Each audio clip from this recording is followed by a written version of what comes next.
Welcome to Vice and Easy, your podcast for all things Miami Vice, with your host, Marina. Hello and welcome back to Vice and Easy. This week we're going to be breaking down Season 2, Episode 6, entitled Buddies.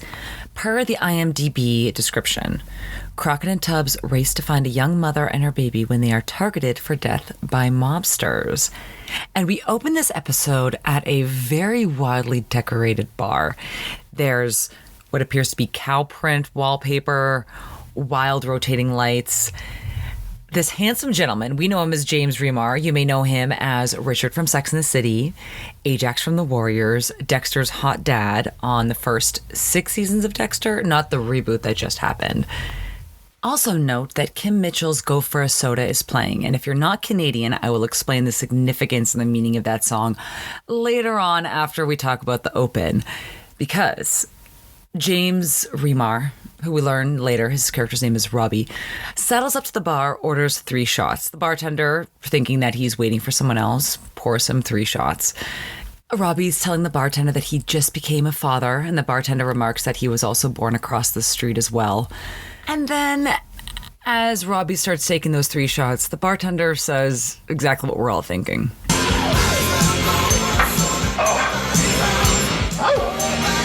You got a nice mother? She's the sweetest, kindest, most beautiful woman I've ever known. Why? Well, 'cause Daddy ain't gonna live long drinking like that. You don't even talk to me like that, man. It's a celebration tonight, and I don't need to hear that. And you would think that the bartender, just having served one patron 4.5 ounces of liquor, assuming, in a 1-minute span, would be a little bit more proactive in how he is serving this customer. Spoiler alert, not at all. But they're here to celebrate Robbie's son, so Crockett comes by. Turns out they're old buddies that go way back to Vietnam, actually, as they pull out a picture, which is the cover art for this episode, of them in Vietnam looking happy. So Crockett says that it was, quote, when they first landed. Then it gets even more emotional when Robbie asks Sonny to be the godparent to his newborn son, as they continue to order more shots. And I watched this scene very carefully because Vice of Miami podcast brought this up as we spoke about blackjacks earlier, and I believe it was Whatever Works that I looked it up. It was Jack Daniels and Sambuca. Disgusting, but that aside, when we get to the bar, the bartender is pouring, again, straight scotch for a patron that's already been agitated. So the manager in me is taking a step back because I don't know what is going on at this bar. So when Sonny orders a blackjack, I just see the bartender reach for a bottle of what appears to be Jack Daniels and then half fill the shot glass, which is funny because he's not the agitated patron. It's clearly Robbie, who's already being overserved.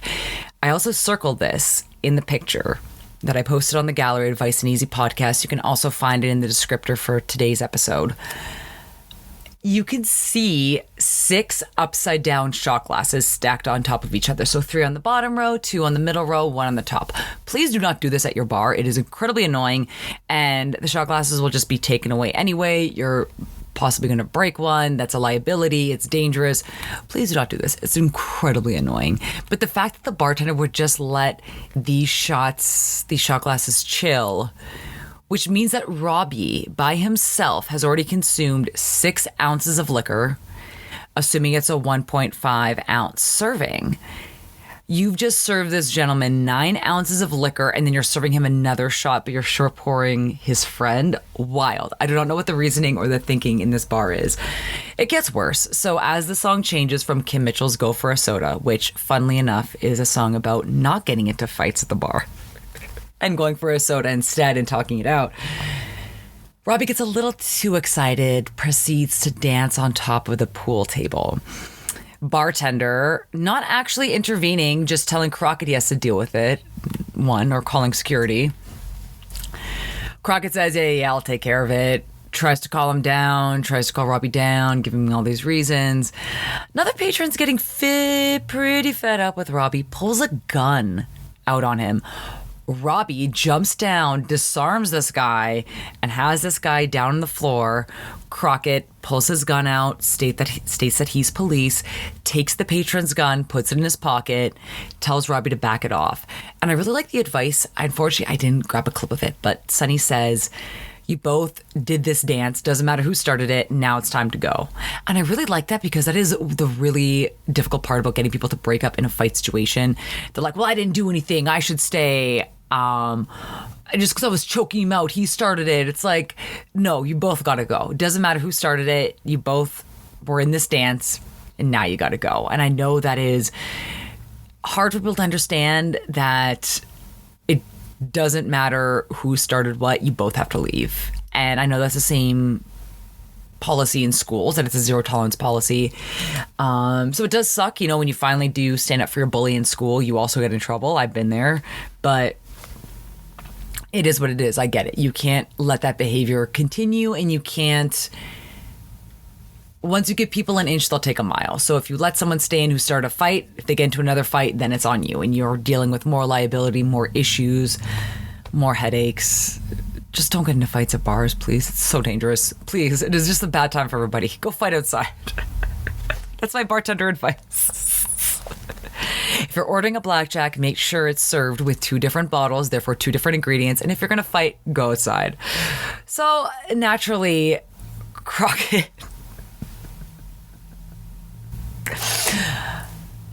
and Robbie, not really welcome back at this bar. And this is the response that Crockett gives, our clever, witty one-liner king. Hey, I don't want to see you guys in here again. Yeah, we love you too. All right, and after the intro, we are at the Shelburne Hotel. And again, if you ever want to follow along with all the pictures and outfits and decor that I'm talking about, make your way to the episode description, click down on the link to the gallery, and you can always also find it at the episode description at viceandeasypodcast.com. But let's get back to the episode.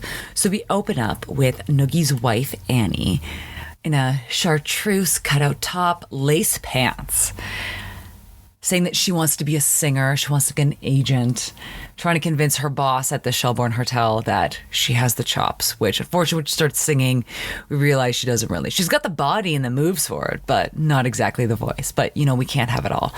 She hears a baby crying in the dressing room. She goes in to investigate and sees this young mother with this cute little baby. And she gives her the advice to pat him on the fanny to stop crying, which I think is very sweet. However, at this establishment, not everybody is super jazzed to hear a baby crying. What's this I hear about a baby being back here? Don't look at me. Noogie's out of town. Mr. Nello, it's just for tonight. She tells him that she doesn't have a babysitter, and then when he basically tells her she's SOL, and then asks what Annie's doing there, Annie says she's babysitting and gives her a wink. So I think that's really sweet that Annie steps up to protect her. Seems like it's this girl's first night, and as they get talking, we get a little bit more into her backstory. Her name is Dorothy. She has bruises on her leg that she's covering up as she's talking to Annie, and she explains that she's actually on the run for an abusive ex-husband, and that she's staying at a motel by the airport until she can save up enough money from working as a cocktail waitress to get her own place. So it's her first night. Her uniform is a short sequin dress with a silver, not sequined, but sparkly top hat. And unfortunately, in the first minute that we see her working, we see someone grab her ass, causing her to spill all her drinks. The manager, who's already told her off about having the baby in the club, along with the owners, gives her a really disapproving look, which is a really shame. But speaking of shame, they brought Nathan Lane in as a guest star, and his role gets pretty juicy. These are the jokes that he's telling. I turned down a chance to be an extra in Coma Part 2. Not bad. What? Not great, but not bad. You ought to bottle his jokes and sell them for sleeping pills. I know it's hard to believe. I used to work in the stock exchange until one of the brokers told me when my IQ hit 20, I should sell. And so if you recognize one of those voices, talking a little smack about his jokes, one of them is actually Frankie Valli. So we got some really solid guest stars in this episode. So, however, in a surprise to nobody, Dorothy gets fired after her first shift with not really a lot of prospects, knowing that she's stuck in that dingy motel by the airport. She's sitting in the hotel lobby looking despondent when Marty Price, a.k.a. Nathan Lane, a.k.a. the comedian, invites her to come with him. And we see Annie, Noogie's wife, ever the spy. We see her peering out. I made a gif of it, looking into the window. So she sees what's going on. He takes her upstairs. The baby's lying on the bed. They're talking fully clothed. And he's basically saying that he's going to talk to his bosses, try to rectify this in the morning and get her job back. And she says that she's very thankful. Then he starts getting really aggressive, starts coming on to her. She says, no, gets up, runs away. He pushes her into the wall, pushes her onto the floor. As he has her pinned down, she hits him in the face. He says something along the lines of like, oh, that's how you want it, hits her back.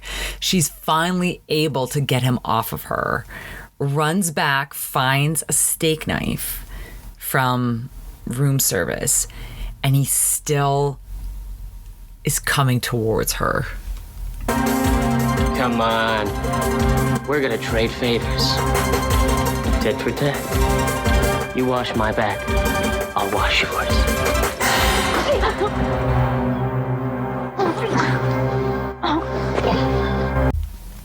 Good for her. As she's leaving the room, she's putting her baby in her, it's not really a duffel bag, it's kind of like a big overnight bag. Basically, it's like a bigger version of the Neverfull by Louis Vuitton. And she sees some papers on the table and stuffs them in there. We don't know why. Maybe she's taking it to pad her bag a little bit to cover up her baby. Maybe she just, wants a little bit of protection. Who knows? But these papers are going to change the trajectory of her stay in Miami. And when Miami Vice is on the scene, Tubbs has to state, Definitely not a funny way to die. But again, please go to the gallery, see all the decor from this episode. There is a shell lamp, black curtains, black sheet, black marble bed frame, what looks to be a bird fixture on the other side of the room, and then you have like the green paint, the decor. It is a wild room. Very much in love with it. And once Crockett arrives on the scene, despite being off, so very much, I'm not even supposed to be here today, energy, which I can appreciate. They talk a little bit and they hypothesize like what might have happened. Was it his owners? Like who would have offed him in that scenario? And they were also wondering why they were on the scene, and it turns out because the owners want to open up a casino, so they're trying to see if there's any link to any improprieties. It's not just a regular homicide, if there is a link to some kind of shady organized business. Now we see Annie once again in the hallway talking to Trudy. I'm going to give props to Annie because she doesn't give up the girl's location. They even ask Annie, oh, do you know where she's staying? My lips are sealed. Trudy was, however, able to get the address of the motel from the manager at the manager at the hotel who let her go last night. And boy, oh boy, did I mention that she's staying at a motel by the airport and that siesta rate is $4. In a surprise to nobody, the motel is incredibly run down with holes in the wall. Again, this poor girl, her name in real life is Esther Balint. I'll talk a little bit about her more in Vice-T, but very cool history. So Dorothy, as she's there with her baby, gets a knock on the door. She puts the baby once again in her brown bag for protection. And these two gentlemen in very interesting masks. They're kind of like sheer, so they kind of obscure facial features, and I guess for CCTV as well. I don't really know how to describe it. It's kind of like wearing someone else's face on your face. So it kind of maybe just like blurs the features together. I'm not making any sense. Please go see the gallery to know what I'm talking about, because I don't have the words for it today. As they barge into the room, they're asking for papers, and she has no idea what they're talking about. She's like, papers, what are you talking about? And it's at this time that the guys have already broken into the room and brandishing guns that Crockett and Tubbs come to the crime scene. They hear the screaming, they hear the commotion, they bust down the door. They're able to shoot and chase the other guys off. Dorothy takes her baby while this is all going on, runs to the bathroom and barricades and locks herself in the bathroom. Crockett's knocked on the door. He's trying to identify himself as police. By the time he finally gets the door open after it's safe, she's booked it.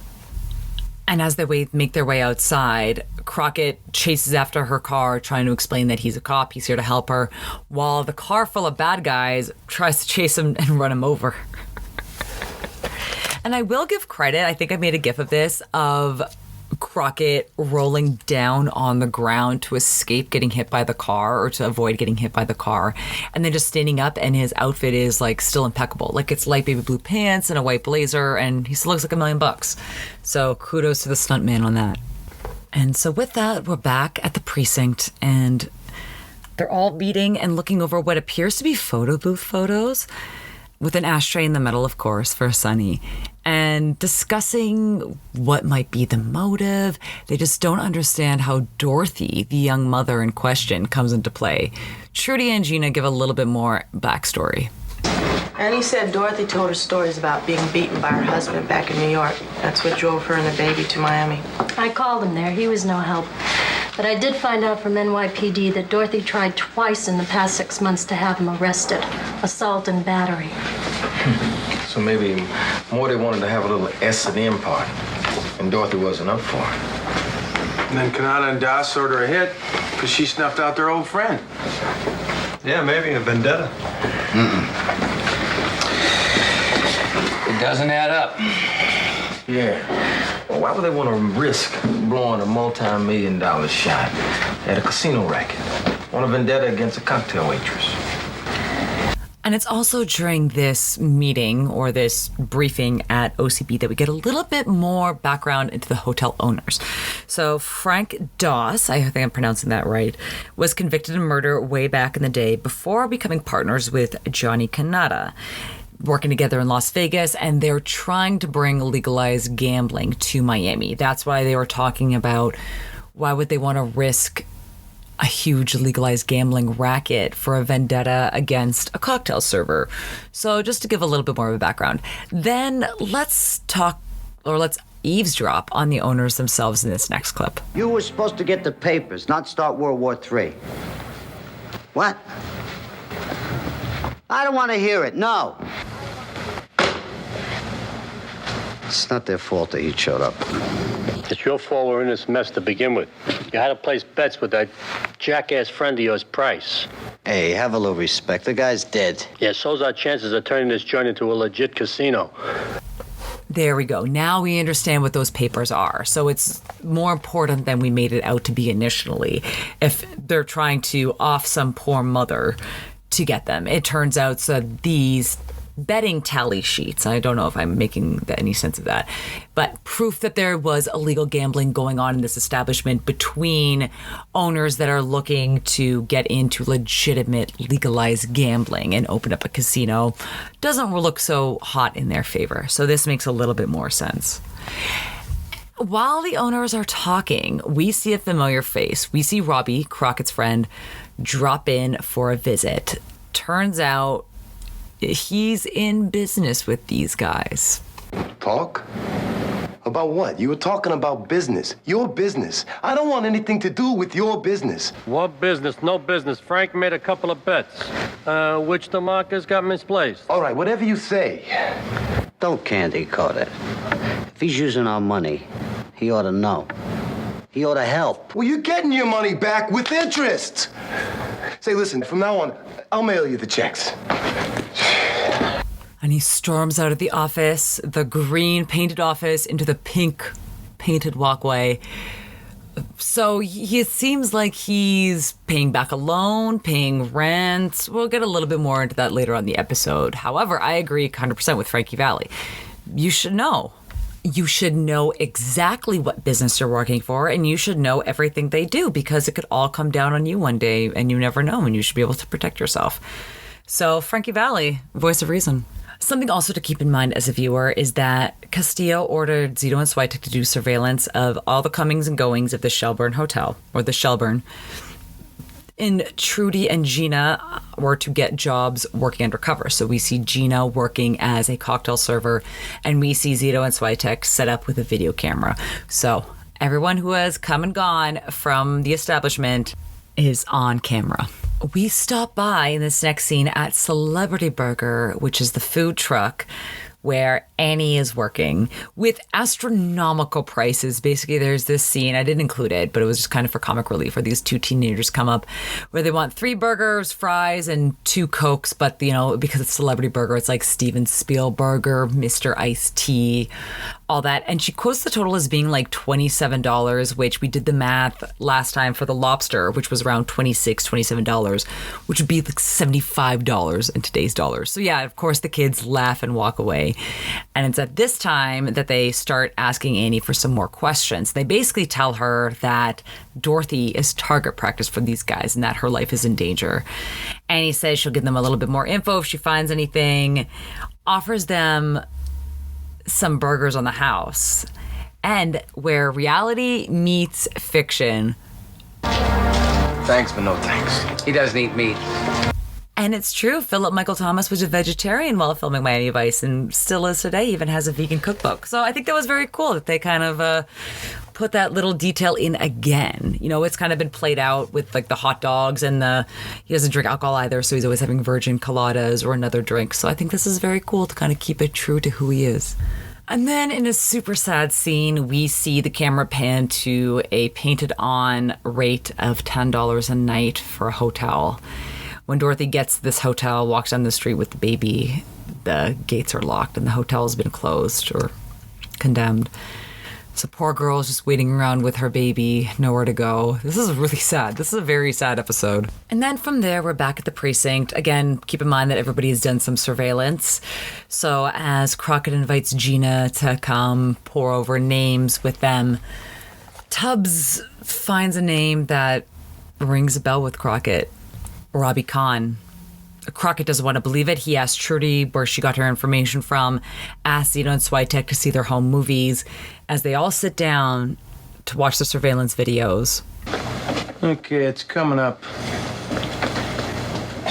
Here's Robert Kahn.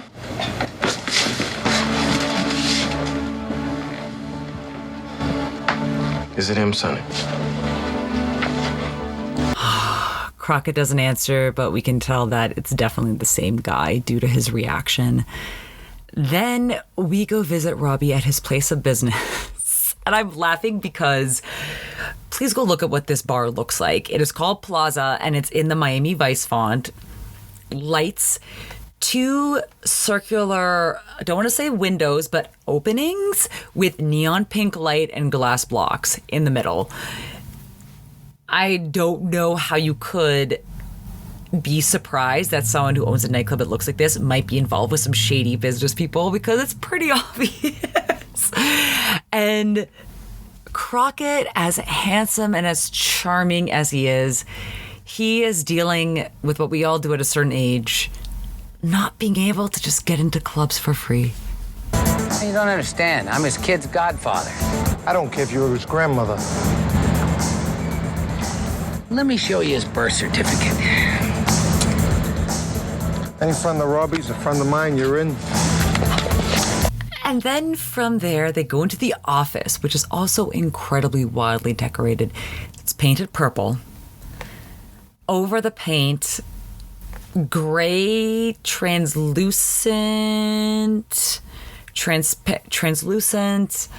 squares. I'm trying to describe this the best I can, but the squares aren't even in parallel with each other. They're like different directions.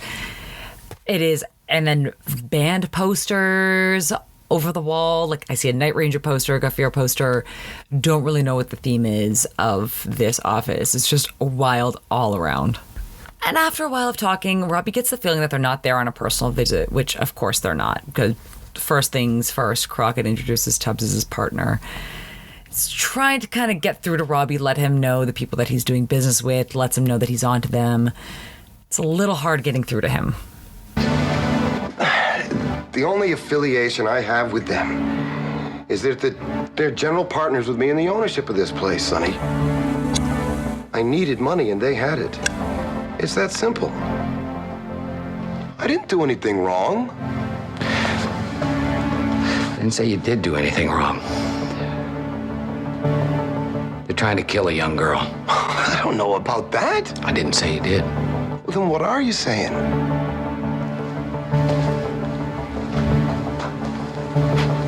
I'm trying to say, do whatever it takes to cut yourself away from these guys. They're bad news, pal. Oh my God, to jump back a little bit, the only relationship I have with these mafiosos is that they're general partners in my business. How does he say that so nonchalantly? Like, you are running dirty money. Dirty money is feeding your family. That is a big deal. Oh my God, sorry. That like cognitive dissonance just blew me away when I heard it. I was like, wait, what? Like acting so nonchalant. Oh, I don't even know these guys. Oh, they're just, the main investors in my business. Jesus. Well, Robbie's business life aside, let's get to Robbie's personal life. And at this next scene, Crockett is standing very handsomely in a white shirt with a cerulean blue tie, looking very handsome at the baptism of his godchild. And there's a very funny transition from the baby being baptized to Crockett washing his face in the sink, and I don't know what that signifies. Like, he's coming clean about who Robbie is. I couldn't catch it. Maybe I'm just too dumb for that one. And it's during this faux baptism thematic scene in the bathroom that Tubbs has to tell Crockett the ugly truth that Robert Kahn is really Robert Kanata, and that he's Johnny Kanata's son. And he's been hiding it from Crockett this whole time. And so after receiving that bad news, Crockett doesn't say anything. He does look pissed off, to say non-eloquently, walking down the halls when this pushy guy's coming up demanding to know a little bit more about his case. Who is he, you ask? Well, he's Dorothy's ex-husband, and boy, does he have a mouth on him. Because I'll get a private detective to find her. He'll do a lot better job than the Dick Tracy Club you got here. Why? You having trouble finding somebody new to smack around? I'll give you a reason to hit someone, pal. Take it easy. Maybe it doesn't turn you on when somebody hits back. Hey. Is that right? Huh? Crockett, is that right? Hey! Honey. Surprise, surprise. Castillo is not in favor of Crockett beating on a visitor, even if he happens to be a wife beater. But Tubbs, in act of solidarity, I made a gif of this, Crockett shoves him one last time against the wall, and then Tubbs just shoves him with one hand against the wall too, as like a final FU, which I really appreciated because he is a wife beater. So let's not have any sympathy for him. But unfortunately, Castillo has to take Crockett off of the Marty Price. Remember, Marty Price is the deceased comedian that started this whole investigation. So Crockett is now off the case. Crockett, naturally pissed off, goes home. He's in his salon on his houseboat looking over old pictures. There's an old picture of Crockett wearing his 88 blue jersey for his college football days with Robbie wearing 83. So I didn't know that they went that back. I thought that they were together in Vietnam in the same troupe. I hope I'm using this verbiage correctly, but I didn't know that they went all the way back to college. Maybe it's a continuity thing, but he's looking over this old picture. He's looking over the baptism piece of paper when Tubbs comes to visit him. Crockett naturally doesn't really want to hear it. Tubbs, however, drops a truth bomb in this next clip that all of us should listen to. You got to beef with everybody, except the one person you should have got it together with from Jump City. Now, you knew Robbie was giving you a line. And now you're just mad at yourself for trying so hard not to hear it. Wow, haven't we all done that? Haven't we been angry at someone for the actions of someone else? How wise. I love that. Message! And on a more depressing note, continuing the sad saga of Dorothy, she's at a payphone, which I will note, a lot of you kids are not going to know what I'm talking about.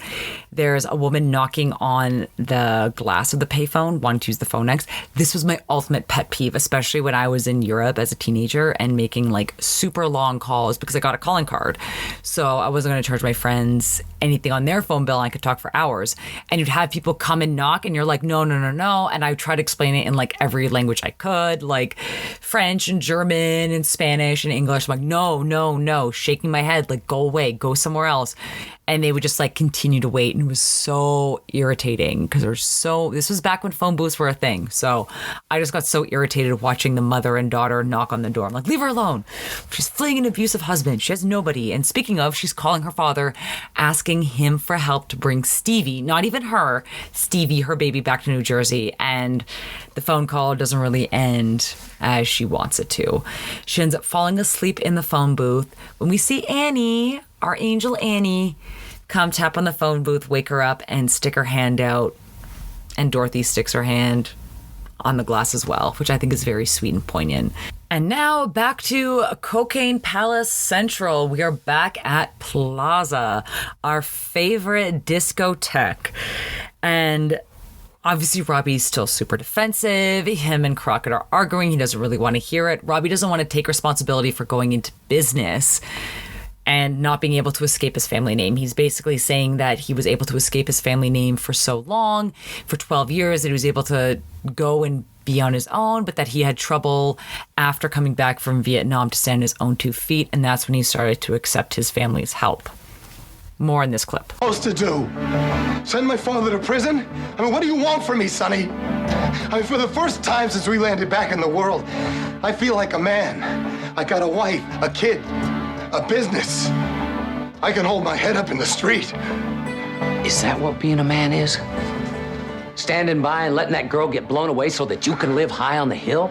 Oh my God. So I'm on Crockett's side for various reasons, but I do sympathize with Robbie not being able to stand on his own 2 feet. And I do believe that his family probably set him up to fail, so therefore he would always be indebted to his family, so he could never really extradite himself from it. However, this is my pet peeve, and I see this a lot on Instagram where people will post blah, blah, blah, blah, like this is the problem with my parents' generation and this and how they raised me and all this trauma, which fine, we all have generational trauma. I was even just reading a very interesting article on how trauma can actually affect your DNA and pass on to your children. So it's not just environmental, it's also within you. I'll try to link it if I can find it. However, the majority of these people are accepting money from their parents, living with their parents, and you can't really have it both ways. I don't think it's fair to criticize your parents' behavior and what they did and then also take money from them at the same time. If you really want to be independent, separate yourself from your parents' financials. And these are not 25-year-olds I'm talking about. So this does irk me to some degree, that it is possible to become independent from your family. It's very hard, but you can. But you can't play it both ways. So, you can't play savior and martyr. So this is where Robbie's kind of gotten himself into the pickle. And Crockett's trying to get through to him and break it down a little bit more in this next clip. If you can get up in the morning and look in the mirror and be proud of what you see, then you fulfill that obligation. If you can't, then you're worth nothing to nobody. Not to yourself, not to Julia, not to me, and certainly not to your son. Maybe you're right. Maybe I am nothing. And it's at this point in the scene that Robbie takes a gun, clicks the safety off, and points it to his head. This is where I really feel bad for Crockett. This is his second friend who's come back into his life and pointed a gun at his head and threatening to off himself. I didn't want to include a clip of it because you can hear the click. And just in case you're driving, that's not really, you don't want to hear, the safety being taken off a gun. So if you're new to the podcast, I don't include scenes of gunfire or guns going off, just so it doesn't scare the bejesus out of you while you're driving. So trying to be conscious of that. However, Crockett is handling this like a pro. He doubles down, offers to call Julia, and Robbie does not react well to that. Wife can see what you really are. I know what's right for me,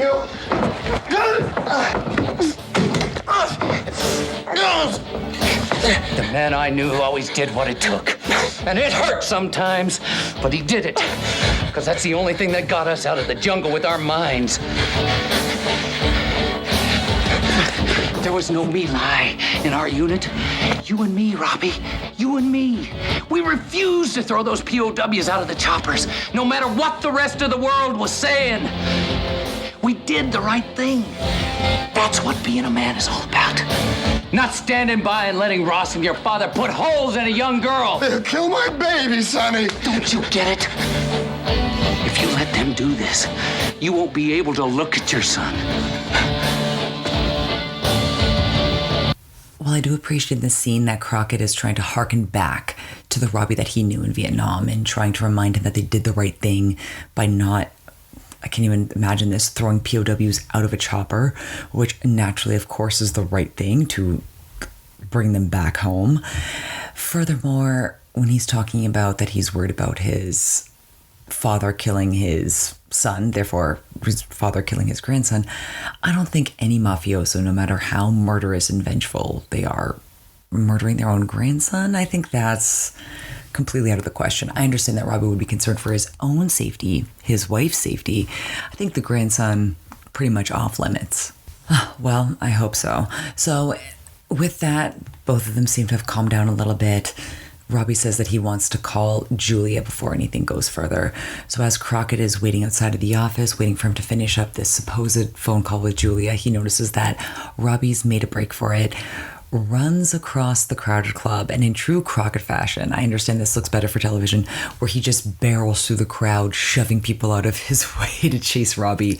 And he is able to chase him for a little bit. However, he ends up getting into it with a truck full of what appears to be frozen fish, spins out, and loses Robbie in the process.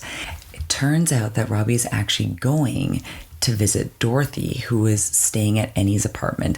So we see Robbie, Jimmy with the door. Dorothy, naturally, this poor girl has had the worst 2 days of her life, get the baseball bat, about to attack him, and he kind of pushes her up against the wall, tries to quiet her down, and explains that he wants to give her $1,000 to get her to leave town. So he actually wants to protect her. And with that, as that's going on, they hear someone coming back at the door again.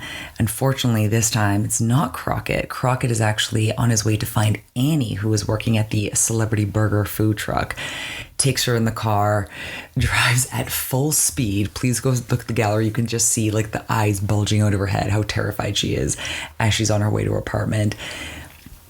And then back at the apartment, the hired goons. Hired goons? Are once again coming in, guns drawn, going after these papers. Them and Robbie engage in a shootout, and it's during this shootout that Robbie unfortunately does get hit in what appears to be the shoulder. Crockett comes in to save the day, shoots the rest of the bad guys. As he's sitting down by the bed, he hears one more guy. It turns out that it's Tubbs coming to back him up. He goes over to see Robbie. Robbie's been hit, but luckily he's going to be okay. You'll be all right. I did the right thing. Sonny? Yeah, man. You did the right thing. And luckily, Dorothy is as well. She was barricaded in the bathroom during the shootout. And as we freeze frame out of this episode, you can just see the exasperated look on Crockett's face. So happy that that day has come to an end. And this episode is also coming to an end, so let's count them down. Let's talk about some of our favorite looks. Now, we had a lot of great colors this episode. Robbie's blazer in the open, Crockett's textured pink undershirt in the open as well. However, I gotta give it to Crockett with the off-white gray striped blazer. We've seen a few other episodes, but he just looks so handsome and pensive, standing by the office waiting for Robbie to make his call. And then naturally, Best Dressed Woman, I'm going to give it to Annie. She owns this entire episode.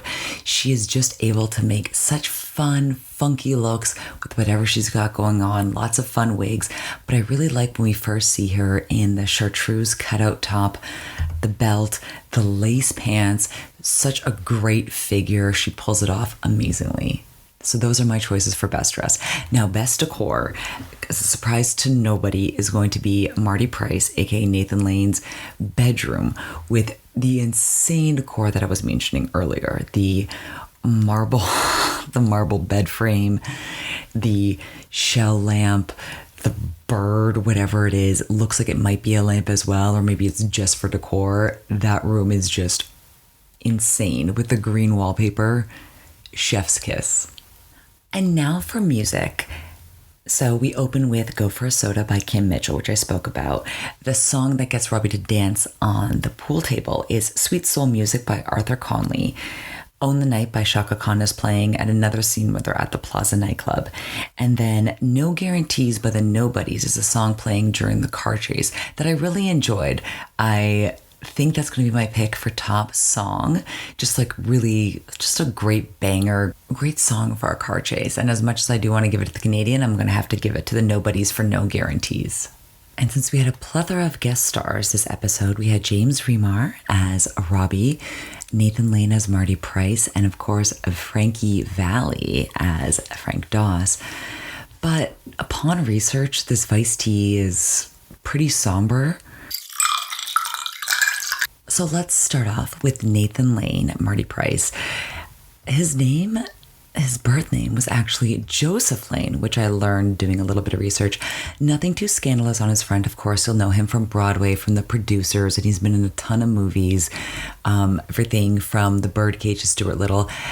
Also very funny, he was also on Sex and the City along with James Remar. Now, James Remar, you'll know him from everything from The Warriors, Dexter, also Sex and the City, as my favorite boyfriend, even though he was a cheater, still my favorite.